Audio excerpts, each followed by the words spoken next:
Fee, fi, fo, fum. It's Thursday night. It's the Man United agenda, and we've got a great lineup for you. But check out this intro.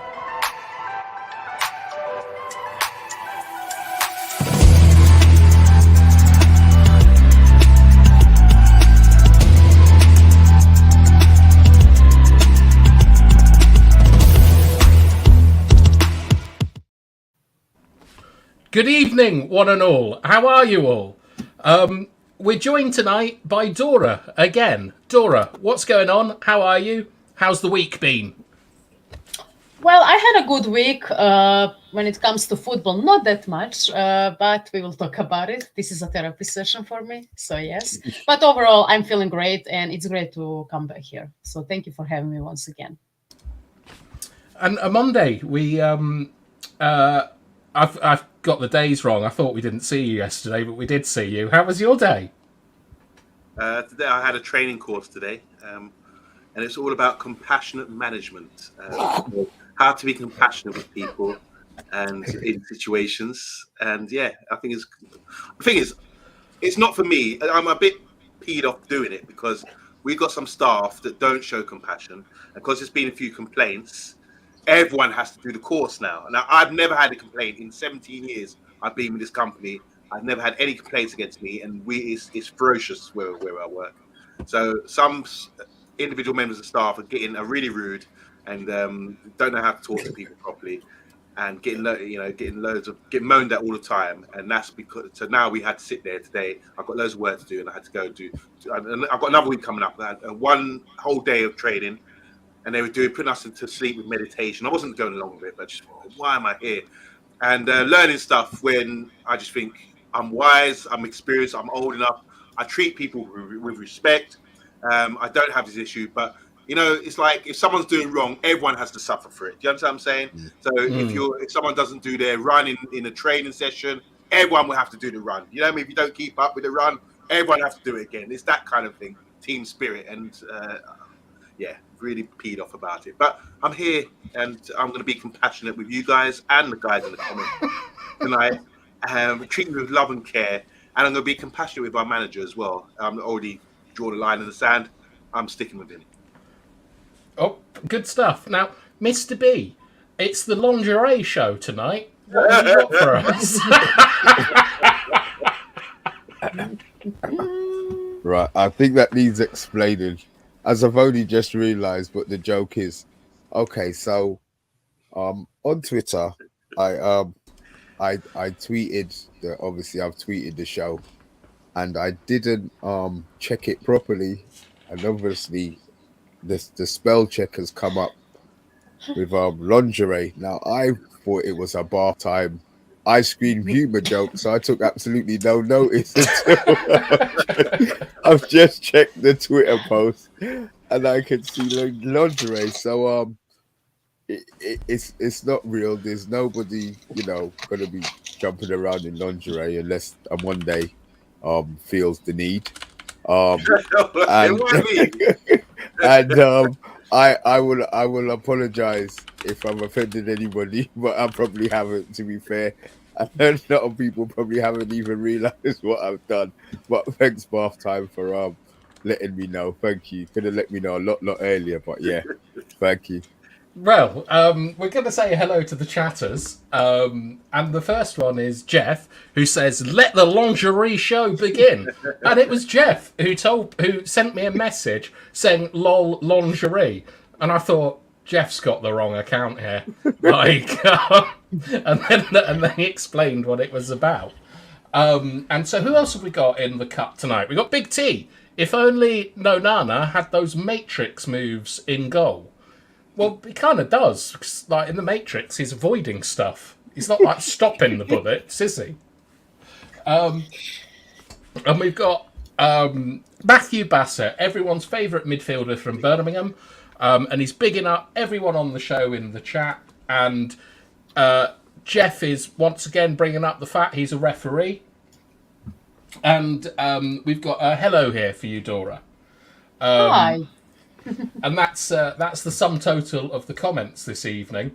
So as I'm in charge of the show tonight, it's been quite poorly organised. News. Is there any Man United news that anyone knows of? There's quite a bit to Yeah. be fair, but I'll just throw one out there quickly. Zlatan, I talked about his interview yesterday. He's also come out and said that the Glazers have spent money. I don't know what everyone's complaining about. He said they've spent money since they've been there, which is true. We always hear about they spent over $1 billion. And he's talking about the football side of things on transfers, and I think that will rub up a lot of fans the wrong way. But I don't think Zlatan really cares.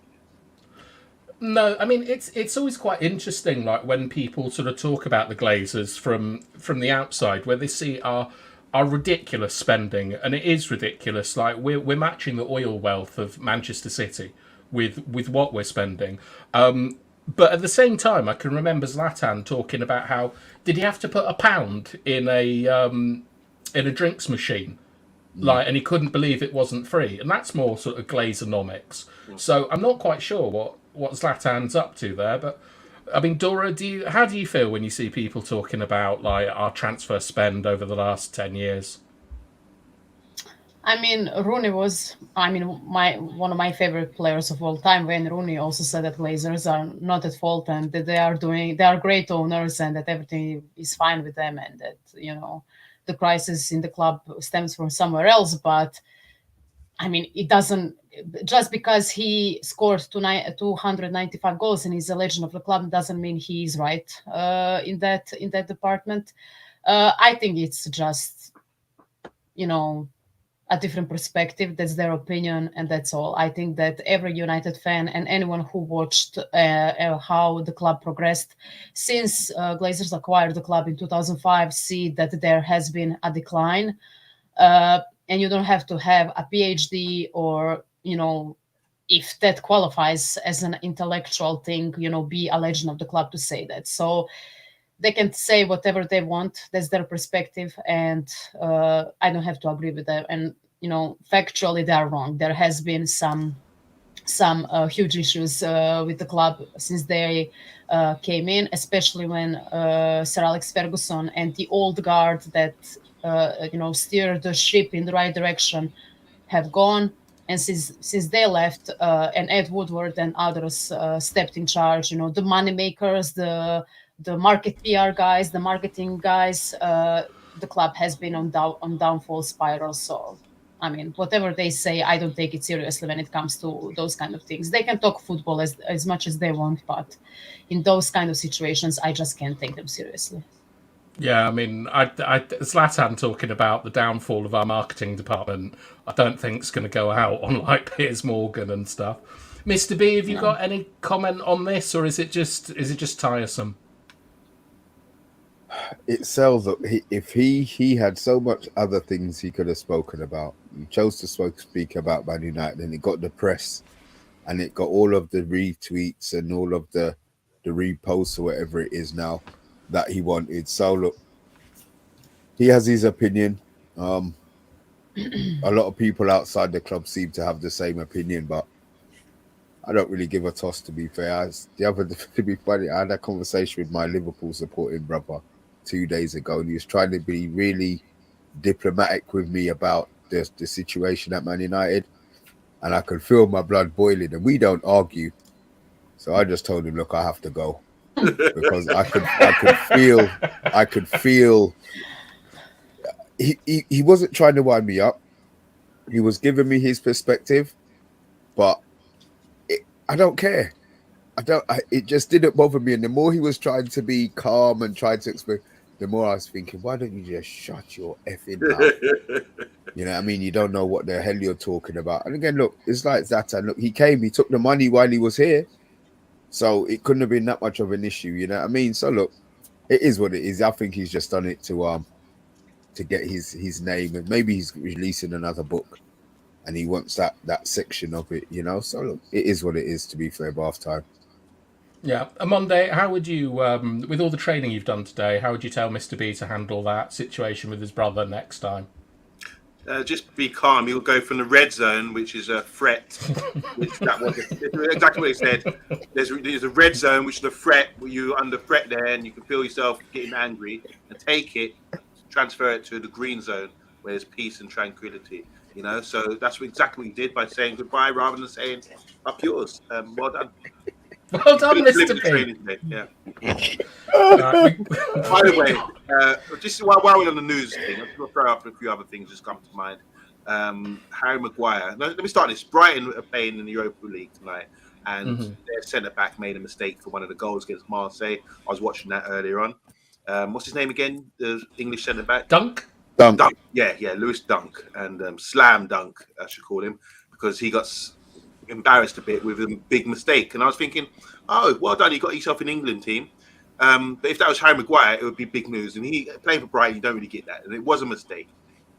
By the way, the squad's been announced, and Rashford and Harry Maguire are back in England. Not back in this. They still remain England internationals. They're still in the team. And by the way, Bath Time, thanks for the heads up about watching the Beckham documentary. I'm 1.5 way through it at the moment. It's very emotional. You're right. It's sort of like nostalgic as well. It brings back a time and an era. It's a whole generation ago, isn't it? And it's really good watch. So thanks for that, Bath Time. I'm going to get back to that after the show. Yeah, Dora, are you watching the Beckham documentary? Well, I will most definitely check it out. It's on Netflix, right? It's Yeah. on Netflix. Yeah, I will definitely check it out. But unfortunately, I didn't have time. But I will probably catch it during this weekend. It's absolutely amazing. Like, you got Kath on reception in it, which I really enjoyed. But let's get to the comments. Big up Box is saying Zlatan is a big dope. And this is something that we'll come on to next that Big T is talking about, is the news today that Ten Hag can't tell the players that they're not very good because he's worried it will break them mentally. Yeah? Go on, Mr. B. Come on, Mr. B. Get out of the red zone. When I heard this today, I couldn't stop laughing. I think that is the biggest load of shit. I'm sorry. There's no way. I run a Saturday team. All right, they're not paid 250 grand or whatever they're paid, but egos are egos, and managers are there to break egos. That's their job. My job is to let them understand how I want them to play and the rules of my specific team. So if it means that you have to criticize them, you criticize them. If it means you need to joke with them, you need to joke with them. But I can't believe that there would be no criticism in the club. I'm not going to say that you call out the Onana mistake. He knows he's made a mistake. He doesn't need you to tell him. You know, so no, I can't believe that for 1 minute. I mean, the fact that certain players don't get played, is that not criticism enough? Oh, they're great and they're this and they're that, and he's doing them ollie whopping lies. Where the next game he doesn't even, the people don't play. So no, I can't believe that for 1 minute. Dora, come on, please tell me that you agree with me. Then how about they're going to break mentally, right? I think it's also a lot of shit because first of all, they are professionals. There is no way in hell that they, as a professional footballers, had the easiest ways to be in the elite flight of football. I'm not saying that mental health isn't important. I think it is, absolutely is. I was one of the biggest advocates for Ten Hag giving Sancho 3 months break. I think it's important. However, in these circumstances where the club is in deep crisis, the play and the players are absolutely disappointing. No one is in form, in my opinion. Some of them are, most of them aren't. The big stars or whatever who are trying to be the faces of the club, I'm not convinced that they are mentally whatever, they are vulnerable or whatever. I think that's just absolutely insane. To me, it's only an excuse for the media and the rest of the fans to blame the manager for everything that has been going on, and put the blame on him. That everything is his fault and his coaching staff.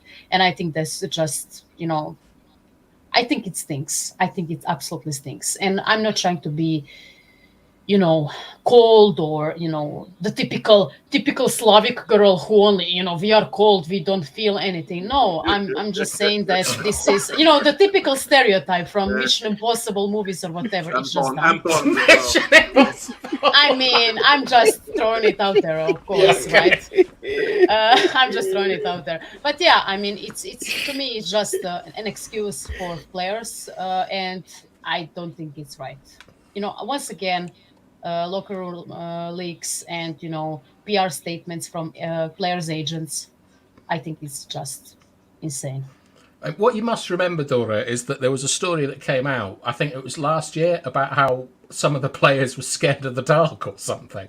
That, like, really? They were finding it difficult driving home when it was dark. It was depressing them. So nothing surprises me with this football club.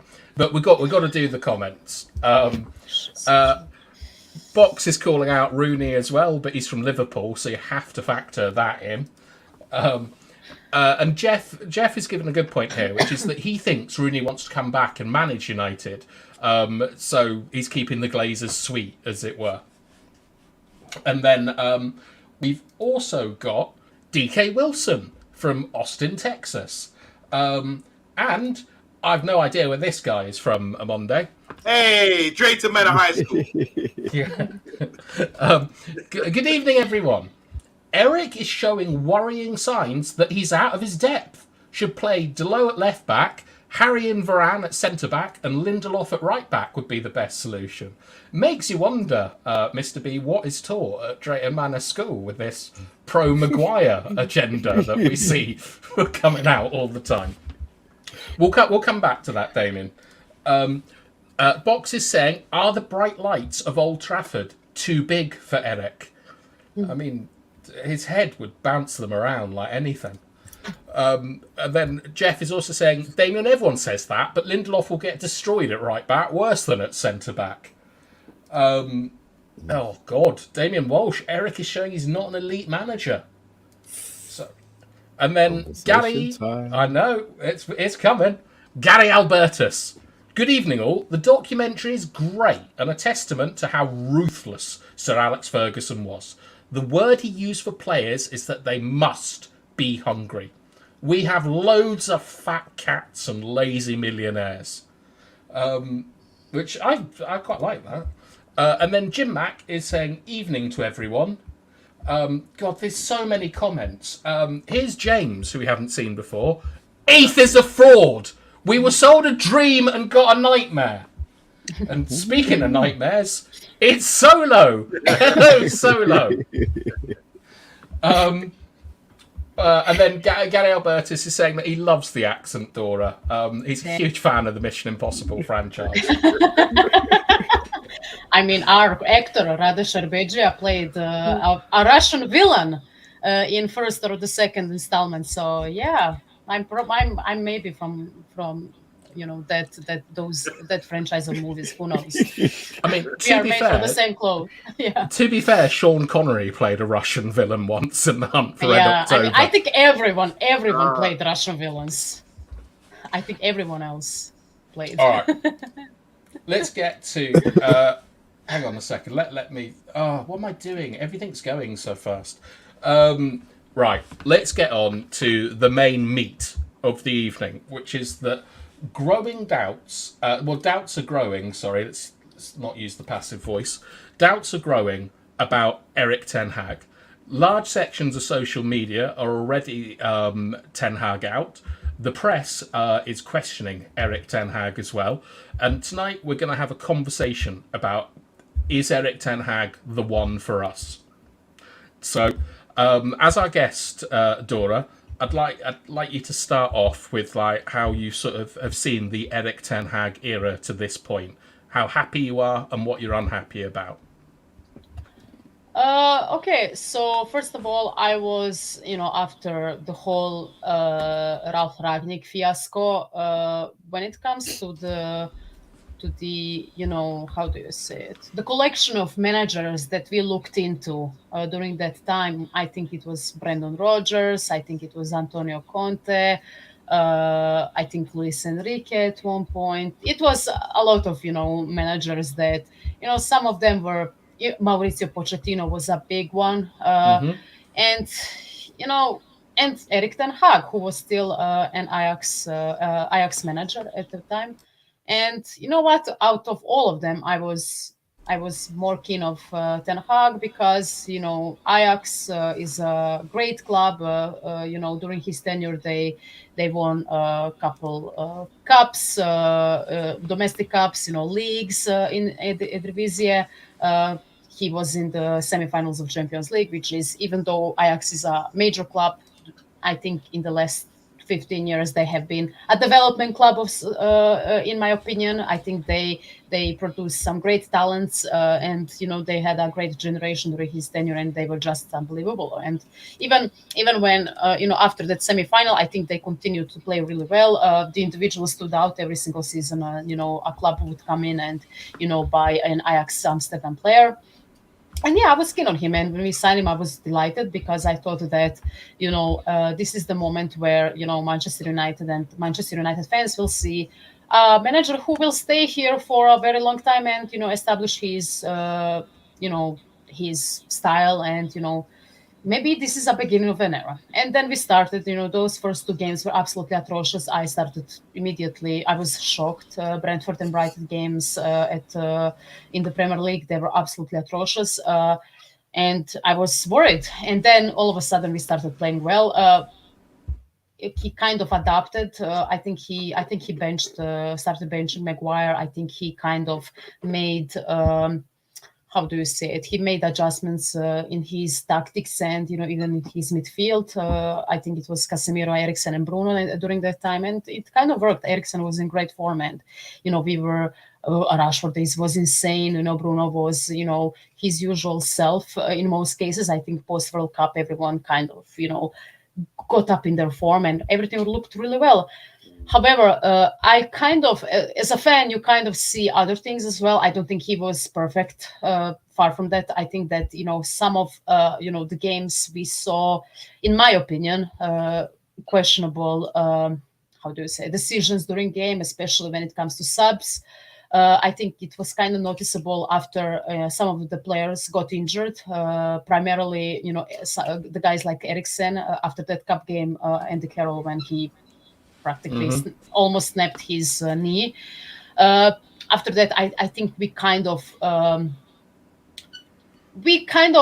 still played really well, but we missed Eriksen and his creativity during that time. It showed, and it absolutely showed.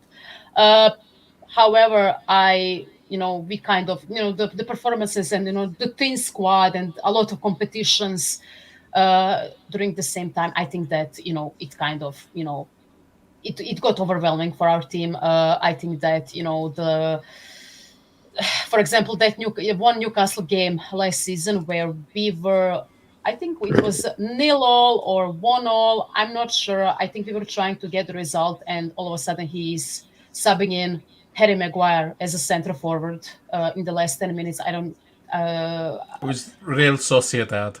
I was there. Was it Real Sociedad? I know it yeah. was a team with stripes. So yeah, I wasn't far off. I thought it was, but I think even against Newcastle as well, I think it was a draw, but I think he put Lindelof in the midfield, which, I mean, it wasn't bad, but, when you're chasing a result and you're kind of putting to defend, it's, so I don't go into tangent and, into more details. I think that some of the questionable, subs during games were, and his decisions were kind of, odd to me. But you know what? In the most cases, it worked. And my big issue was the two defeats we suffered, especially against City. It was 6-3 in the end. It was absolutely dreadful game. I fucking hate it. And of course, the 7-0 against Liverpool that every single United fan tries to forget it, but it still lingers in our minds. It's an absolute disaster. And the way we were only 1-0 down at the halftime, or 2-0. I'm not sure. I think it was 1 or 2-0 down. We had a chance to come back in the second half, and then we conceded 5 more.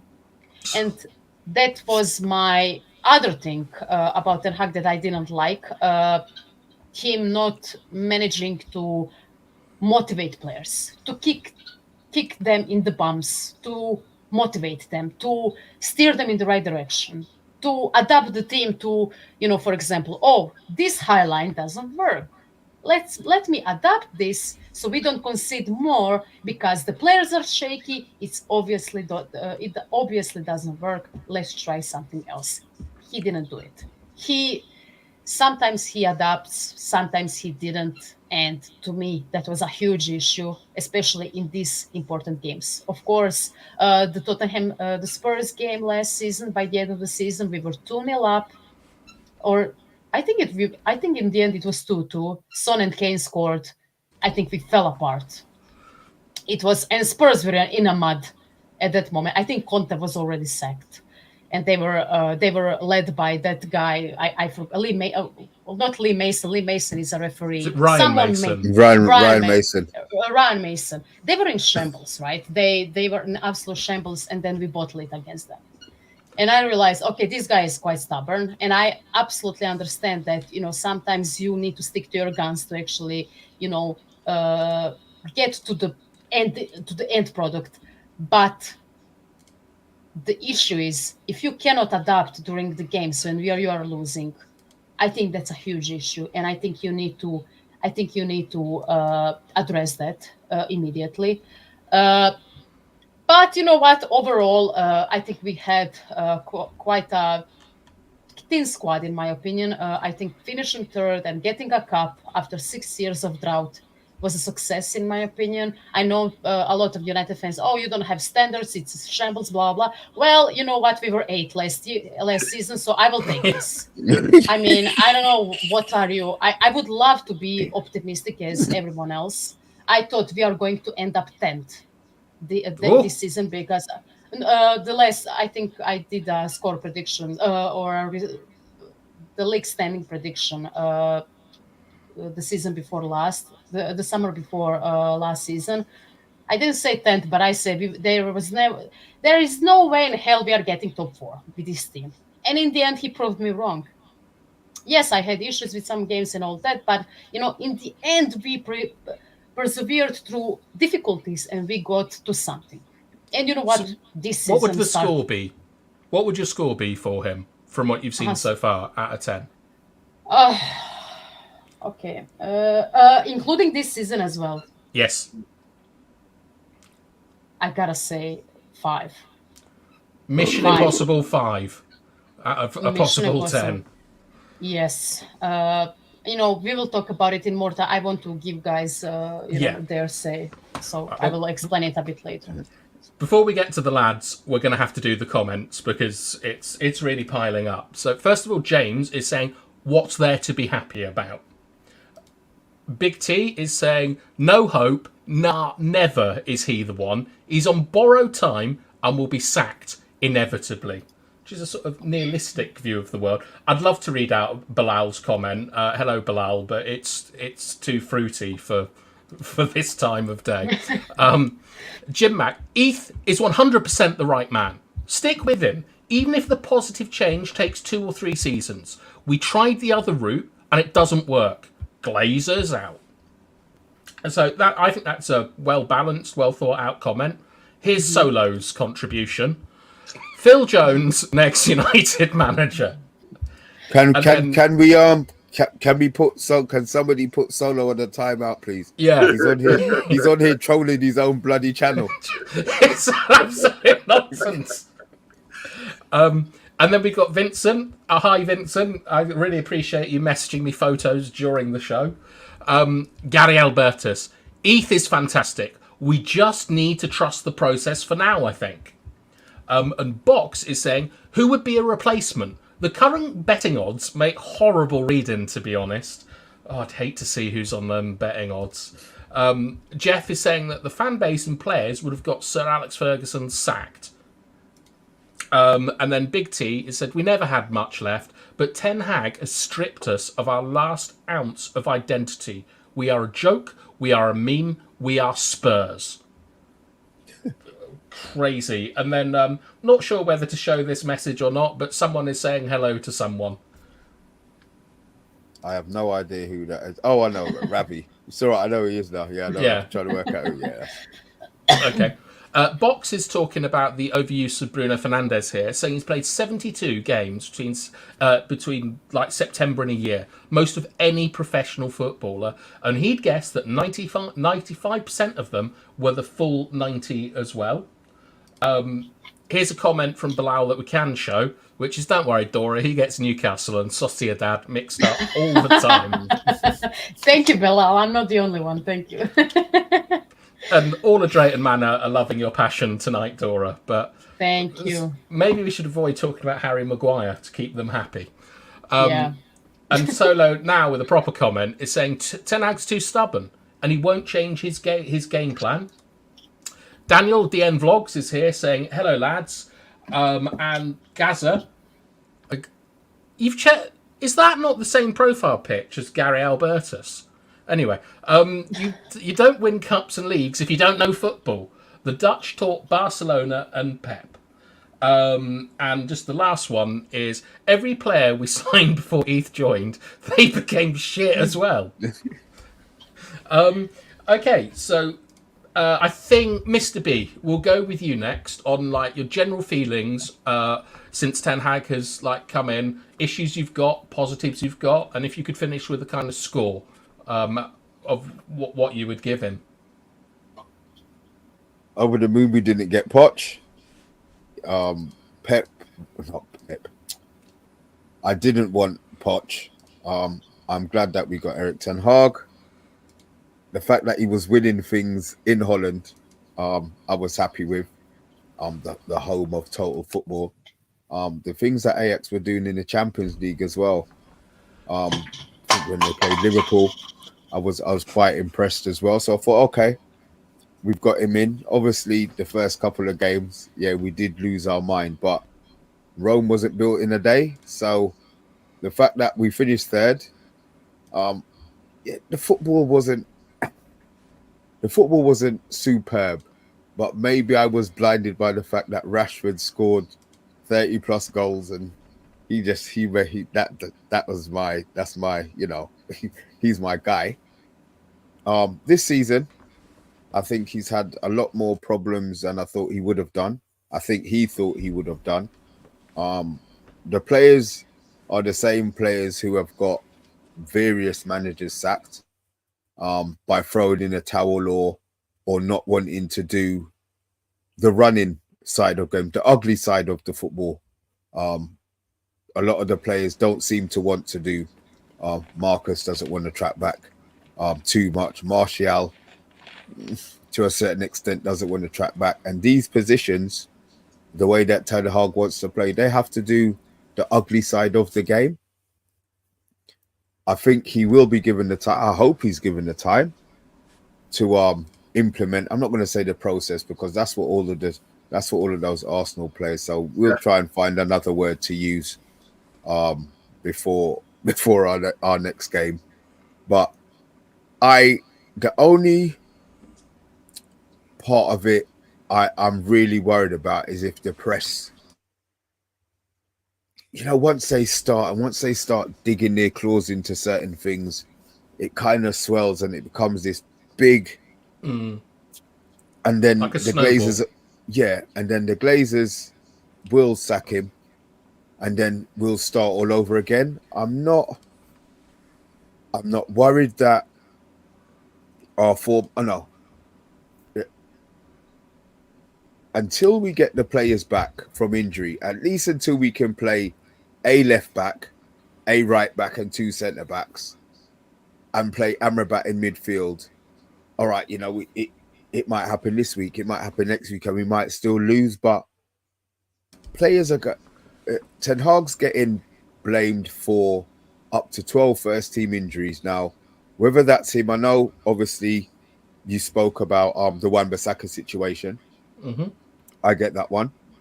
And the Martinez one, I don't necessarily blame Ten Hag, but at the same time, more care could have been taken over that one.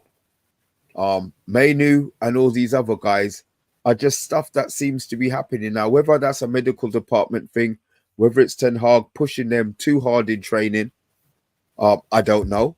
We're not going to know. But I feel that the players who want to stay will stay. It's just some of them aren't the players that we want to stay.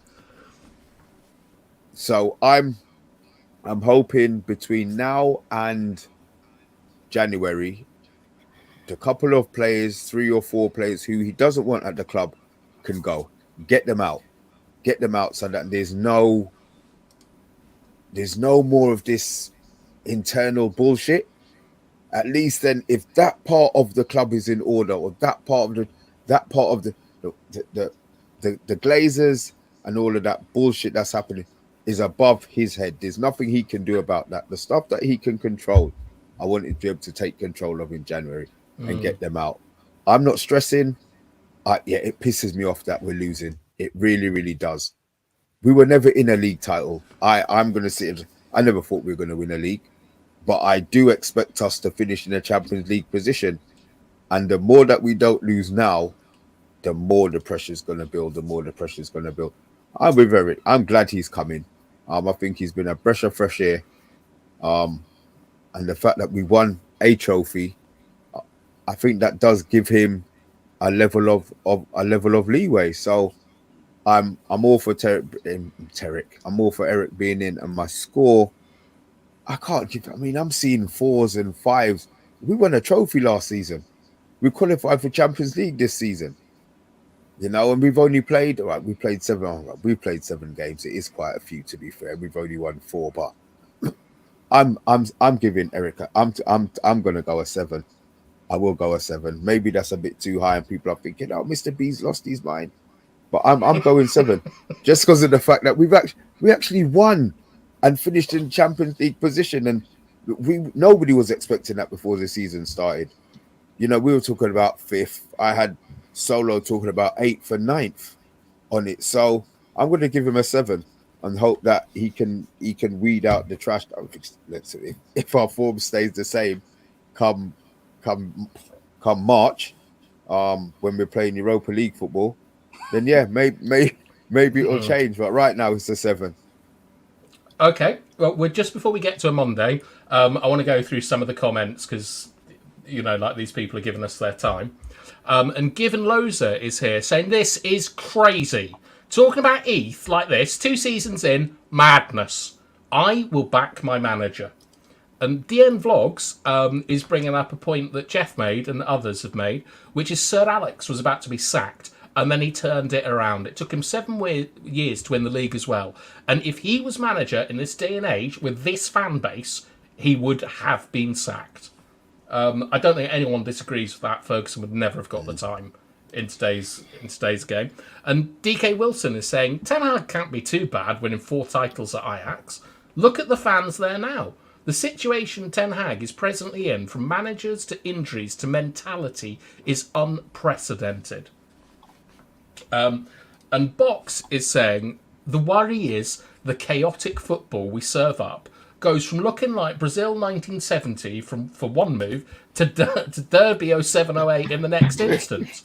A recipe for disaster.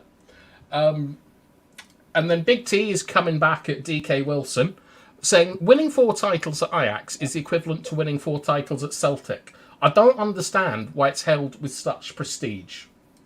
And then here's one for you, Mr. B. The press and the pundits do not want a strong United. They like us being down. I don't know what anyone else thinks, but I think the opposite of that. I think a strong United is what the Premier League moneymakers and media would like. And then Box is following up on his Derby County point, saying for about 15 minutes versus Galatasaray, we're spraying the ball around, doing one-touch football. Then we collapsed and looked like we could concede 5 or 6 to these Turkish farmers. And then I like this one from Jeff, who was saying, weak mentality rubs off more than strong mentality. Big T is saying Ten Hag is being blamed for what he is and is not doing with the players that are available. And there's a big big argument going on about the strength of the Dutch league.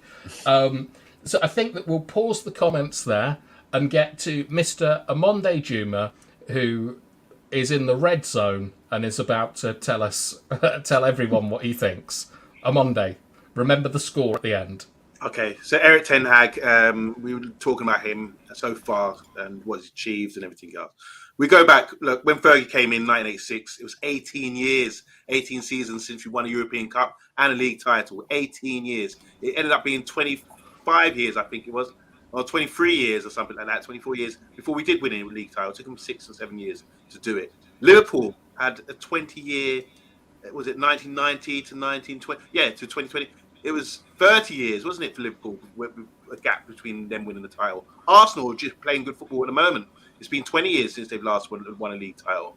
So these are big clubs who traditionally have had eras where they've been really successful and won things. We are 10 years into not winning a major trophy, I say the Champions League or a league title, and that's what we expect. And it's been frustrating for all the fan base for sure. So if we're going to go forward, we have to like we were when Ten Hag was hired. He was the third probably best coach out there.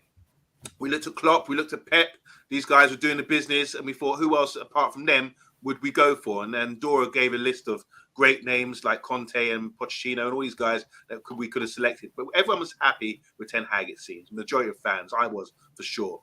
And the reason why, not because he won 4 domestic titles, it was compared to winning the title with Celtic in Scotland. No, it's because he got to the semi-final of the Champions League for the first time since 1995, when they actually won it, or 96, sorry, when it got to the final again with under Louis van Gaal. This is Ajax Football Club, a team that sell their best players and can never get a good run in the Champions League. So to work with a small budget like that and get that far and just lose out to Tottenham, you have to give kudos to the guy. He's obviously doing something right. He's had his teaching, he's had his grounding. He's worked at Bayern Munich, he's worked under Pep, obviously B team manager. He talks well. He's a disciplinarian as well. You've seen that before he came to the club, and he's come to the club and he's got a task in his hand because of like I said before, it's been a long time. We're a broken club. It's been a long time since we've won anything, a major trophy. It's like getting a plate and smash it on the floor and saying, right, put those pieces together. Now, if you want long-term success, you have to be prepared to take a few back steps at times. You know, Fergie come 8th or 10th in his second or third season. If you people forget, you know, and it wasn't until like 1991 or when he nearly got knocked out. He had to play Nottingham Forest, and Mark Robin saved him apparently from having to win something. You know, Klopp, when he first came in, he came 8th. Arteta had 2 seasons, 8th place in the league. You know, is that acceptable? But you got to take steps back and build. You can't just expect one season wonders. If you want short-term goals, let's get in, sign some big-term players like we have been, Di Maria, all these guys, and think we can make success and close the gap. You're not going to do it like that. And to be honest, the only way we're going to close the gap on Man City is when Pep retires. I don't sit there too far ahead, if we're being brutally honest enough. So I do think what we need to do is stick with the manager who's done us really well. I must admit, I've been watching all last season on the channel. We've watched the games. We obviously there's some lows as well. We have to accept that, but this is what it's all about. It's the toughest league in the world, and we are a broken club. And he's just picking up the pieces and trying to glue it all together again. And that means giving him time. We promised on this channel, give him 3 or 4 windows before we start judging the man. Here we are making shows about Ten Hag debate in the following season. Come on, guys, give the guy a break, please. I know there's a lot of pressure. I know you're getting bullied, you know, when you go to work or when you go to meet your mates and all that kind of thing. Calm down. Just give Ten Hag some time. Look at man management. We're talking about management of the club. He's a manager of the football club, football side of things. He's brought in new staff. He's trying to implement new way of playing, which he thinks will work for the club. He might need to adjust it a little bit. That's fine, but it takes time. Sometimes when you lose, you really win. Or you really learn. And this is what we're hoping will happen with Ten Hag.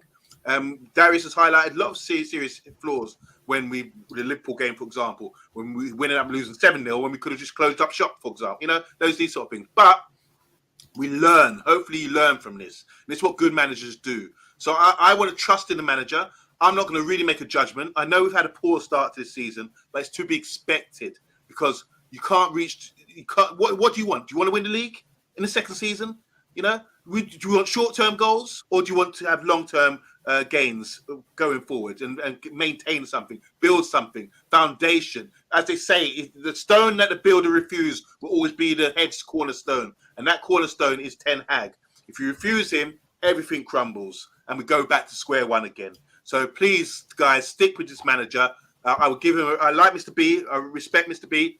Sorry, Dora, but I've given him a 7 because he had to manage Ronaldo's situation. He's had to manage Sancho. He's had to manage all the Glazers. He's had to manage coming to a new country, managing big-time players, something he's not been used to before. As we mentioned yesterday, he's always managed youth players, and he's had that sort of discipline with them, like a parent expecting the same results. He's having to learn. So I think based on what he achieved last season, based on what we're seeing right now, it's not down to him. He's giving good instruction to win the game. He's not trying to lose his games, but the players, I feel, are letting him down. We can individually look at the games and say, that's a mistake, that's a mistake, that's a mistake. Is that Ten Hag? Is it down to his tactical side of things? We discussed this yesterday. I disagree. I think it's down to some personnel, maybe not good enough still, and it's going to take some time to filter them out. A bit like it took some time to filter out the alcoholics or the drinking culture when Fergie arrived at the club. The same thing applies here.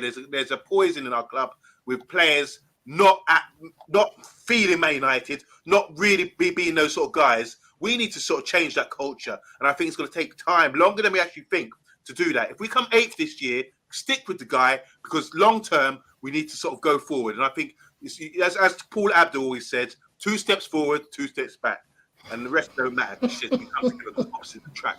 But that don't mean nothing. I'm talking about the 2 steps. You have to take 2 steps forward. To get 2 steps forward, you have to take 2 steps back first. So stick with him, guys. If we come 8th, 10th, whatever this season, don't worry about it. Don't worry, because Man United, coming back to that giant club we need to be, you need to build foundation from the top, from the bottom. Build it up, build it up, build it up. make us strong as hell. If you break it up now and smash our plate again, we go back to square one.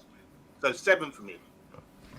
Good stuff. All right, we'll get. Sorry. We'll get to some comments. Yeah, go on, Mr. B. If we finish 8th after what we did last season, maybe if we had finished 8th last season, do you think he would still be in a job? Yeah. Yes. You do? You think? Because I know the beginning of this season, there was talk of him getting an contract extension. Obviously, I would love. To me, that would be perfect. Just like when the Nottingham Forest manager there was under pressure, and he handed him a new contract to say, "Do you know what? We're gonna back you. We're gonna do this. All right, maybe he's not buying the players, and maybe they've got more money to spend on players than we have at the moment, to be fair. But that kind of backing is what I want. So it shows the players that, well, guess what? He's going to be here longer than all of you guys. You know, so you either get on board or get out. Good you know, shout. so I want them to give him I want the contract extension to come. But yeah, sorry, 8th. Do you think if he gets 8th, I waffled on a bit there. Do you think if he gets 8th, Dora, that he would be able to keep his job?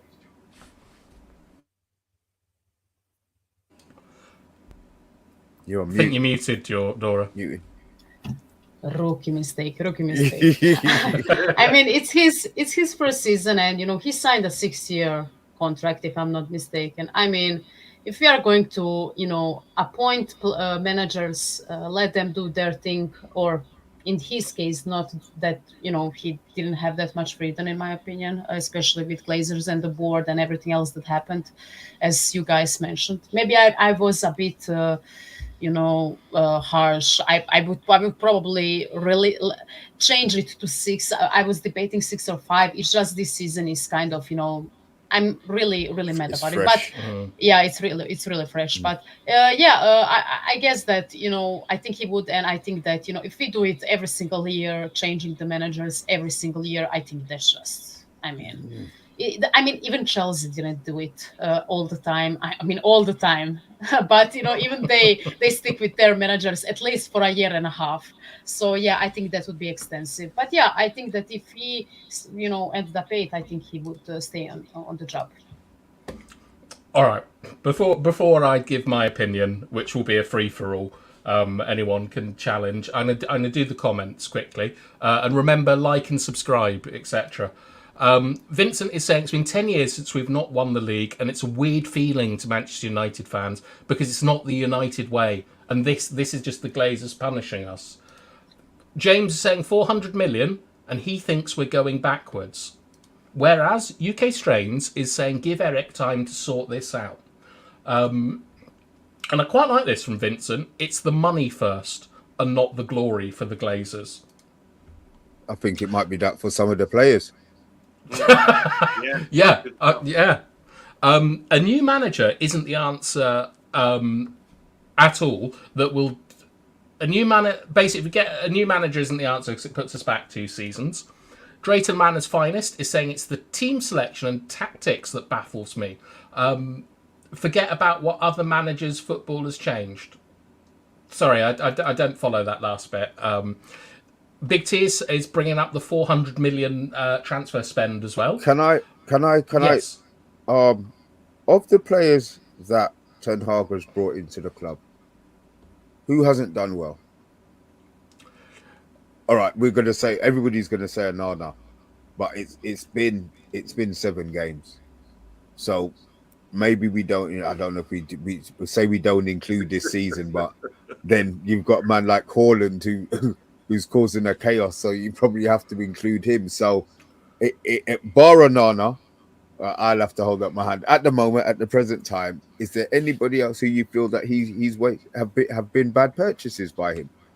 Yeah, I think Casemiro and Eriksen were poor purchases for the money that they're on and their age. I like Eriksen. I like them as players, but it's really short-sighted. Anthony is nowhere near the standard for the price he cost. Malacia was cheap, but we rarely see him. Martinez had a very good 6 months and has gone completely off the cliff since then. I think Højlund's done well. I'm trying to think who else has come in. Mount, I think, looks all right. He's put in 2 or 3. He's put in some good games. Højlund's put in some good games, but I don't think that Ten Hag signings have actually been that great. Okay, for me. Is there anyone Dora, else? Talk to me. Come on, Dora. Are you backing me or are you going with bath time? I mean, I would say that I think a lot of the signings kind of had their spikes of great form for about few months, and after that they either got injured or they just had a huge drop in form. So I would agree with bad time, because if you look at it, overall since Ten Hag came in, which player really how do you say it, really kept kept his which player kept his consistency throughout the last 15 months or so, or whatever. I can say that none of them. I know it's hard, but I think some of the players had a massive drops in form, especially Martinez. I know he played through the injury. I know that there's this whole thing, but I would agree with bad time. I think most of his signings were and are underwhelming at this moment in time. Omondi?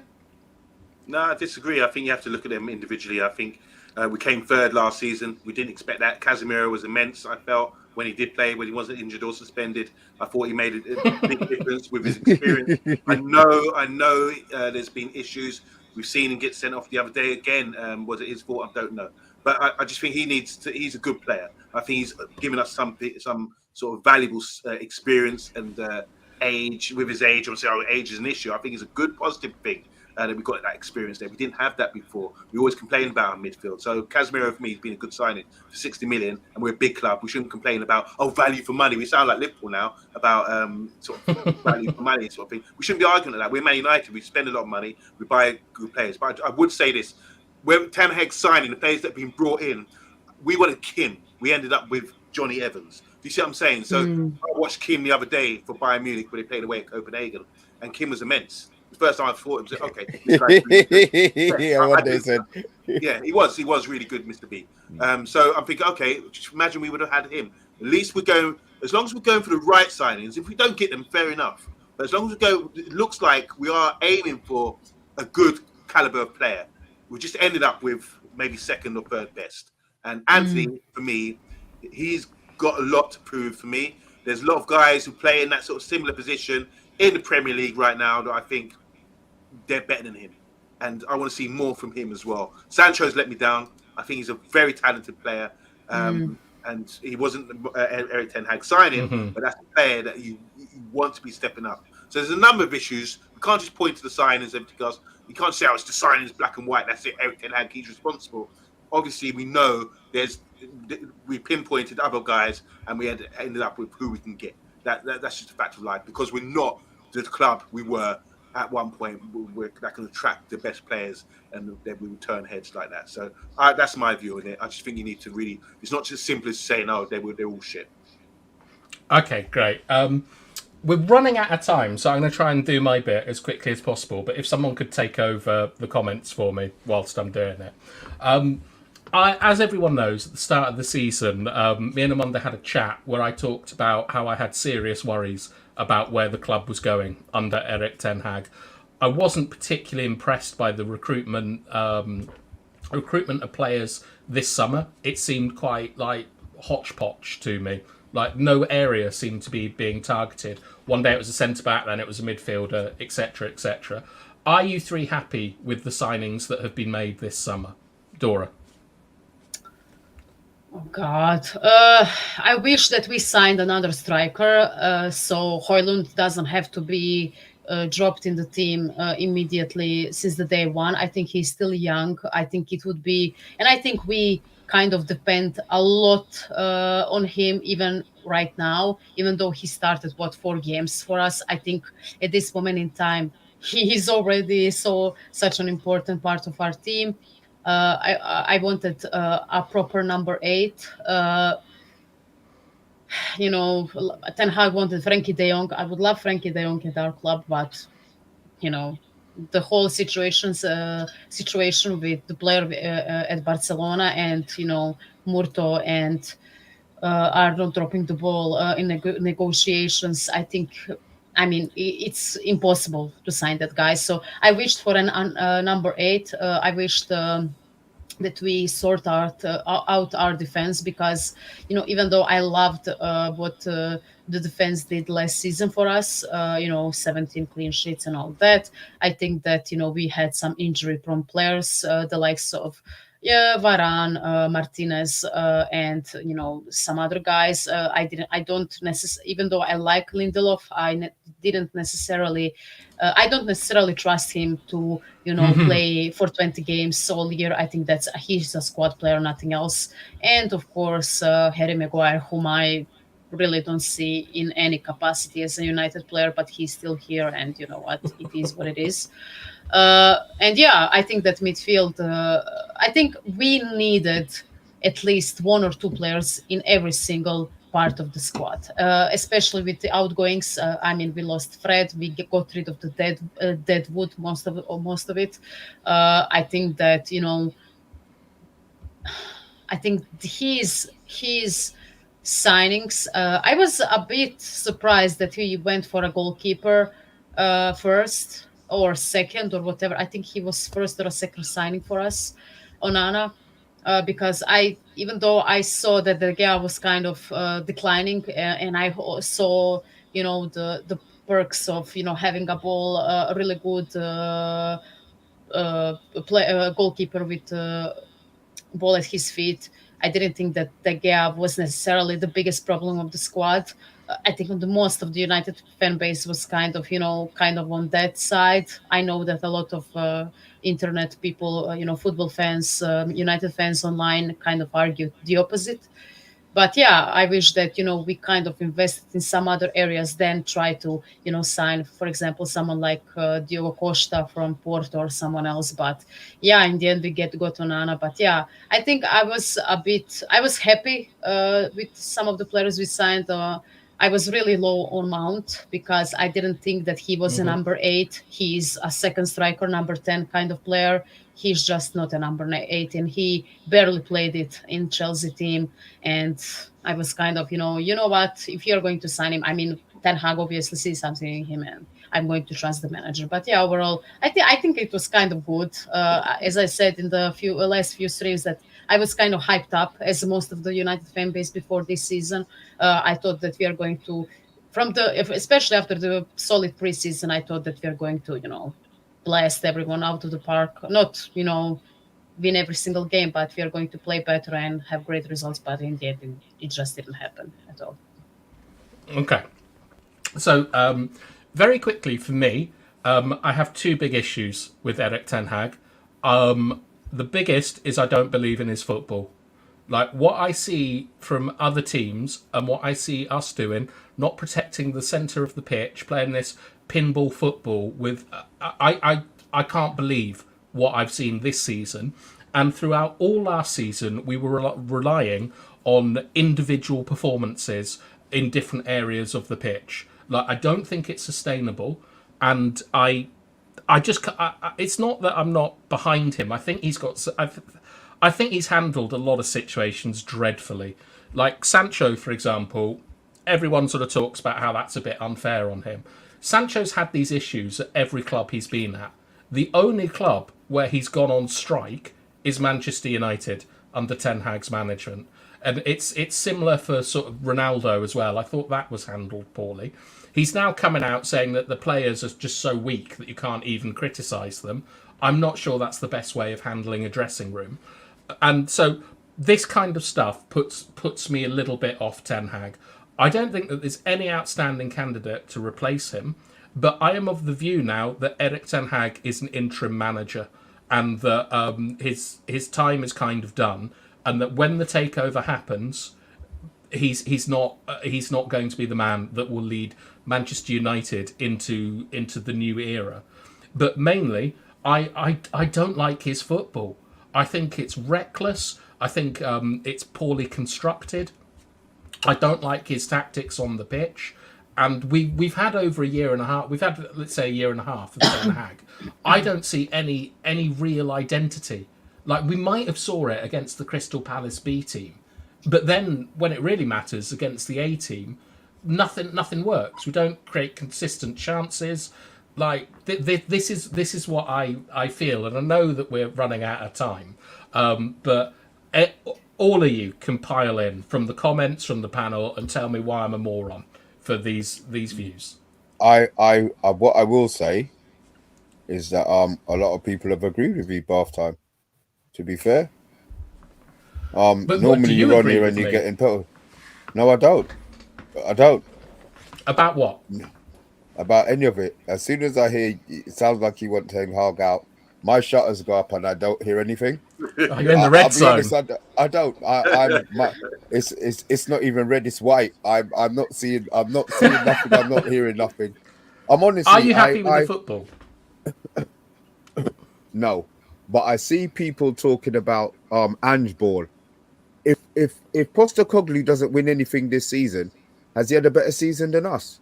Than we had last season with the so-called dead football that we were playing?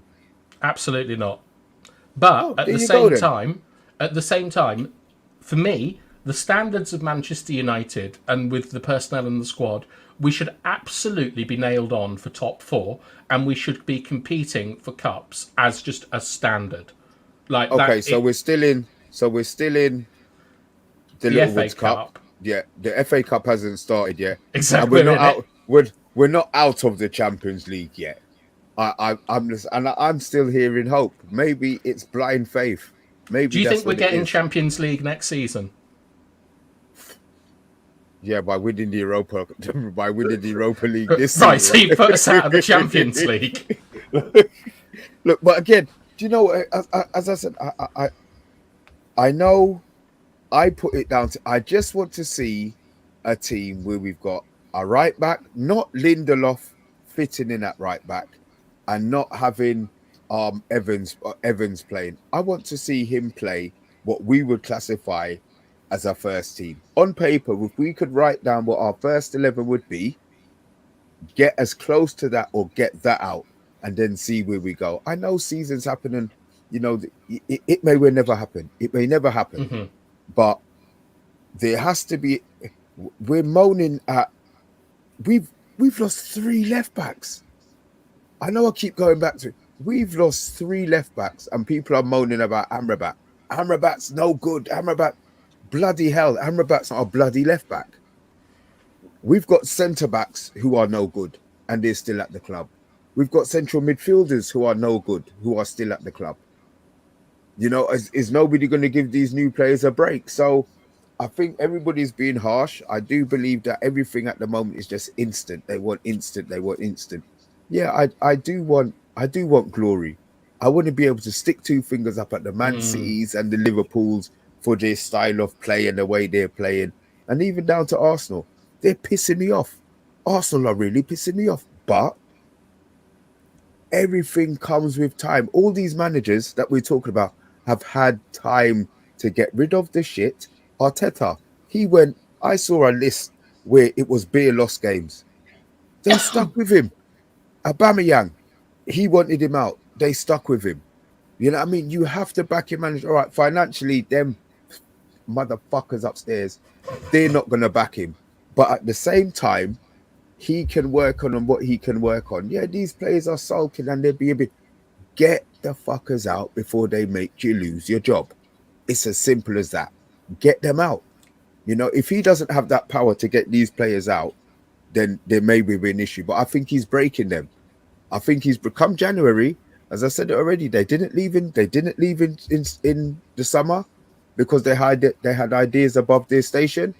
It's all right. The train's pulling away from the station now, isn't it? And it's got their baggage and all of their clothes in it, and they're gonna have to run after it. So I do believe that there will be a clearing in January, and that's when you're gonna see Ten Hag ball and all of the players who don't want to be running back, they won't be there. You know, the glory boys, they won't be there. The players who keep making mistakes, please, I'm saying this and I'm thinking about Onana, won't be there. But he has to be better. We'll talk about Rashford at the end of the season. I'm not having any Rashford slander now. Yeah, I'm going to get buried, and I am again. I'm very blinkered by Rashford. And if he's not doing what he needs to be doing, then yeah, maybe it would have to be adios Rashford as well. Go learn some French. Okay, Amonde, do you have any points that you want to bring up before we finish? Yeah, I do think I like Ten Hag. I think what we want to see to be sort of get our identity back again is I want to see the young players start coming through. We've already seen hints of that with Garnacho, Pellistri, Kobe, Hannibal as well. I want to see these guys come through into the club, have a balance of them and the experience as well, and then we'll see some fight and desire, the things that you want. You say tactically it's not working by half time, but I do think that if you've got people doing the work and and having the respect for the manager as well, and growing up into the club, I think that's when you start seeing some results. It won't be we're not getting marquee signings and that kind of thing, but we're going to get young players coming through and incorporating themselves into the Ten Hag style of play. It's all right saying your tactics ain't working. You've got to have the personnel to fit in there. And you might have picked the best player in the world, but if he's not going to do the job, or he doesn't respect you, or for whatever reason doesn't want to play, at that sort of level, then you need to filter these guys out and give the manager time to bring in his own players through. And the players that I think will listen to him and respect him are the ones coming through the ranks. They're hungry. Their eyes are like that. They want to play football, not worried about the paycheck. Garnacho was on stupid money. I say stupid as in low money recently. And you can see the desire, the passion in him to be somebody, And when he's given a new contract, he earned it. You know what I'm saying? It's not even a big wage, is it? So I do think you've got to make people hungry and motivated for the right reasons. And that's for wearing the badge, going out there in that wonderful stadium and playing football for the right reasons, and playing for a manager they respect and want to do the work for. At the moment, I think there's players there that don't really want to do the work for him. They're thinking, I've got an offer here, got an offer there. I don't have to do all this tracking back. It should just happen. I turn at Man United, it's supposed to just happen for me.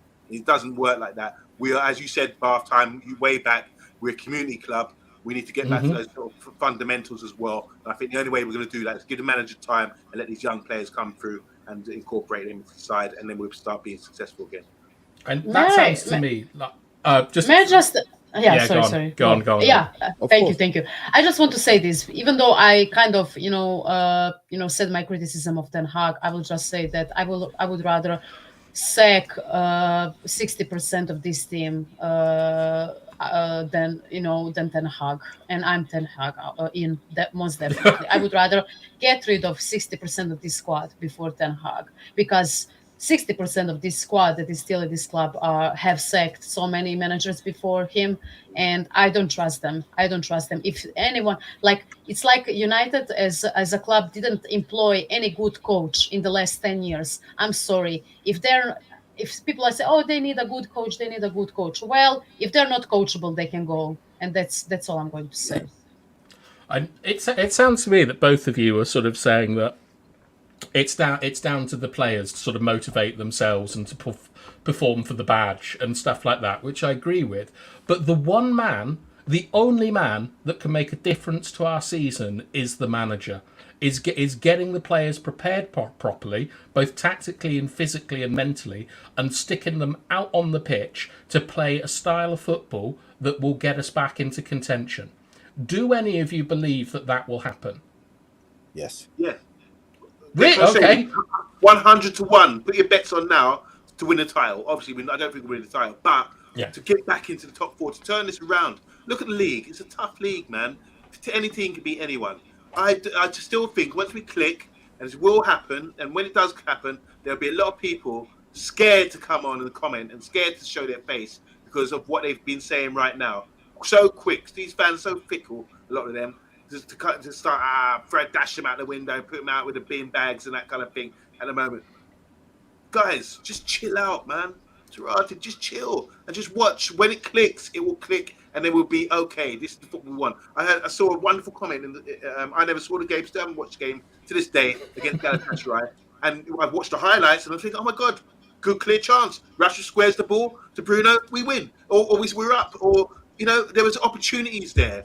And all we need to do, you just need a game or two where these things start to happen and they click, and then it becomes second nature and people get that confidence. Confidence is really low right now, especially when you concede so many goals and you're up front thinking, oh God, what's the point? These guys are just going to concede 4 if I score 3, that sort of thing. So I think we're very close. I keep saying we're very close to making it happen. And I agree I respect everyone in this panel, respect everyone's comments as well. And I just think, yeah, we're right to be critical because we're losing games.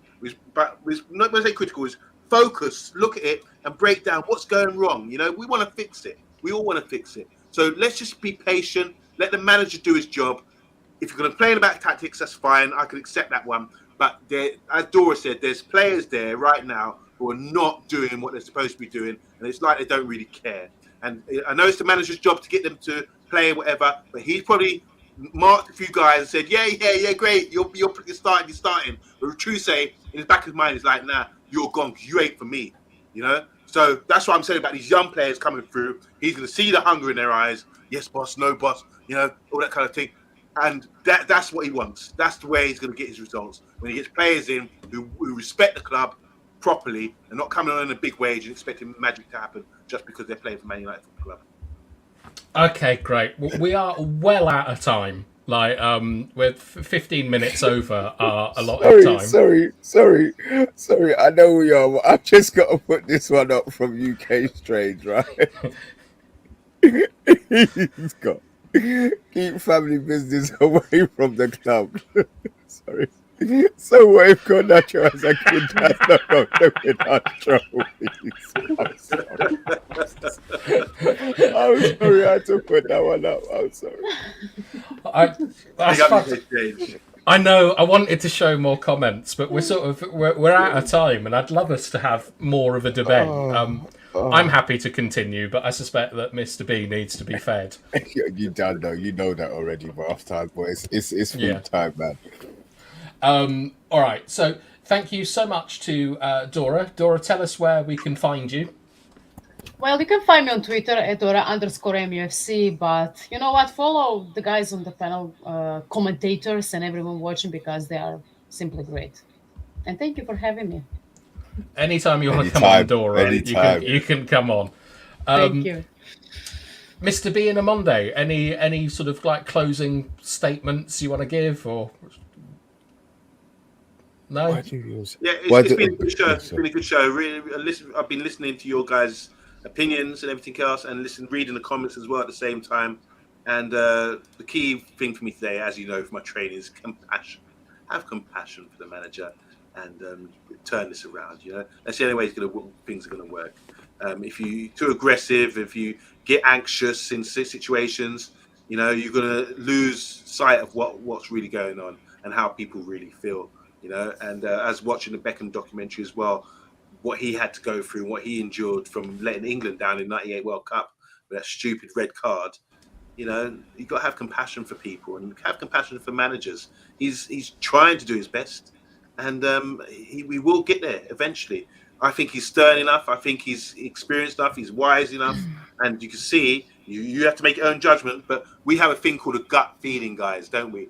We everyone says, "Oh, just follow your five senses," but there's a gut sense as well. And ask yourself, when he's doing his press conference tomorrow, guys, watch it and ask yourself, what's your gut saying? You know, what's your gut feeling? Does he want it? Is he really up? You know, ask yourself that. Irritable Ten Hag syndrome. I love the fact you make fun of people who think there are only five senses. That's amazing. Mr. B, I think your tummy sense is tingling, isn't it? Yeah. You know what? I tell you what. You see this 9 o'clock start time. It's thrown me off. I don't eat much during the day. I just want to get my work done. But you see, once I get in my house, I just eat and eat and eat. And yeah, it is I had cake halfway through the show, and now I need to eat some meat. So yeah, I need to go. All right. Well, thanks everyone for watching. I'm sorry we couldn't get to all of your comments. We'll be back on tomorrow. So enjoy your evenings. And if you, like me, have to put the pins out, don't forget it this week. Good night.